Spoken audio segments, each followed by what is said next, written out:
Good afternoon, everyone. It is Thursday, July 14th, 2016. New York session is about to open in about an hour and some change. But before the New York Open, I'd like to go over a couple pairs just to get you guys ready. Right now, we're looking at Usdchf at the 4-hour chart. As you guys can see, I drew my Fibonacci zone from the swing low to the swing high, and as you can see, swing low is at 0.96910 and the swing high is around 0.98820. Now, after I drew my Fibonacci retracement zone, I see that price got rejected off of the 0.99140 resistance zone, and that has been marked as my swing high.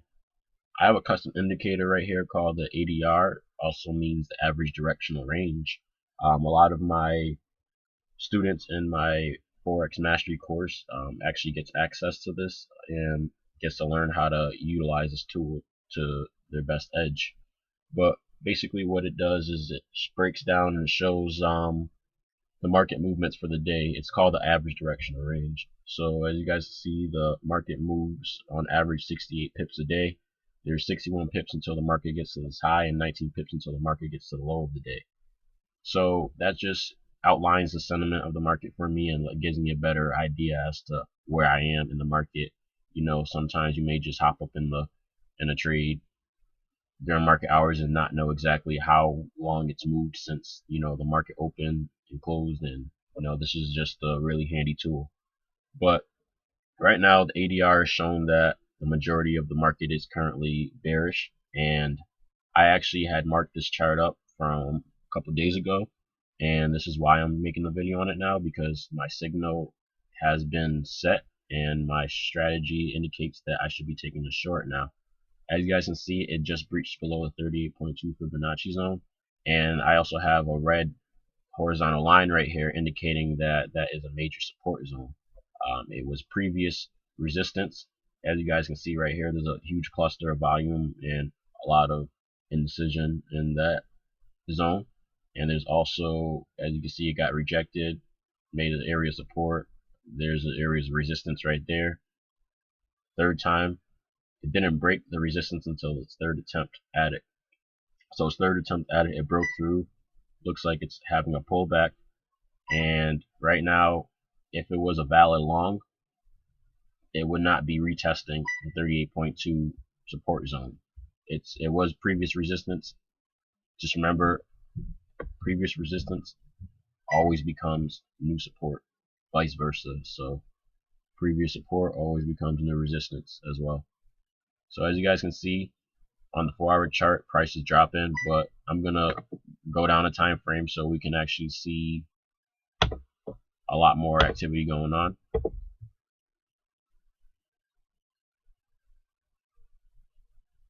Just a second here.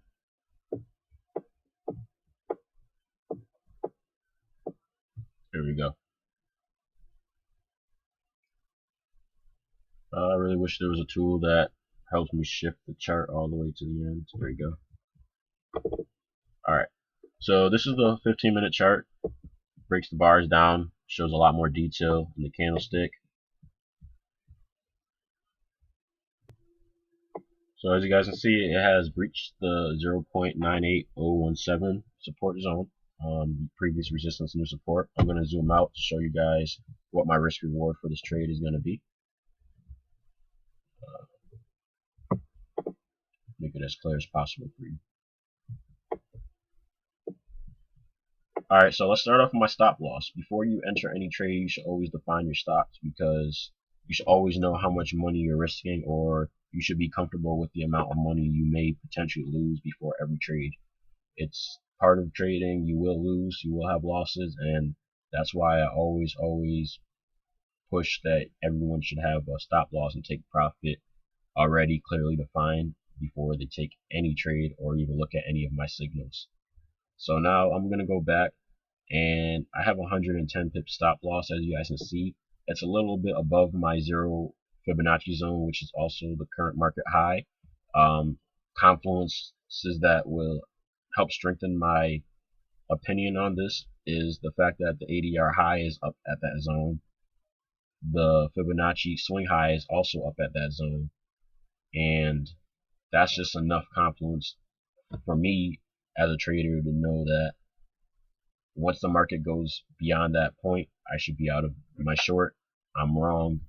Cut my losses short. Let my profits run. I tell my students this all the time. Do not worry about losses. Everyone loses in life, and that's just a part of the game. So once you have your loss defined, as you guys can see, I'm risking approximately, that's weird. Usually when I hover it over, it highlights, but I'm risking 110 pips. I was trying to see the dollar amount, but I can't. So now I'm gonna go into a higher time frame to show you guys a profit, because these candlesticks are just way too small on the 15-minute for the range that I'm looking at. But the way I'm gonna determine my profit is I'm gonna pull out my crosshair. You press and hold the control key, and then you press the F button at the same time, and I'm gonna measure from current market price all the way to where my stop is. So I'm risking 104 pips. So now I'm going to measure it downwards, and I'm expecting it to breach through the 61.8 Fibonacci zone, because the market should already be strong enough, and I want to project it 100 pips down. So 70, 80, and as you guys can see, my take profit is already set. I did this from the other day, and I just did it over again in the video before even noticing it. But my take profit is about 79 pips, so it's not 100 pips. I don't want to be too greedy. Sometimes the market will get down towards your profit and reverse, and then you're stuck in the trade for another few days. And you know, it's the end of the week. It's Thursday. What I like to do on Thursdays is just take my trades, close them out by the end of the day. If any trades run into Friday, then you know, just have a stop in place and just make sure I'm exited out of all of my trades by the end of the week. And that's just my breakdown of the USDCHF currency pair. If you guys have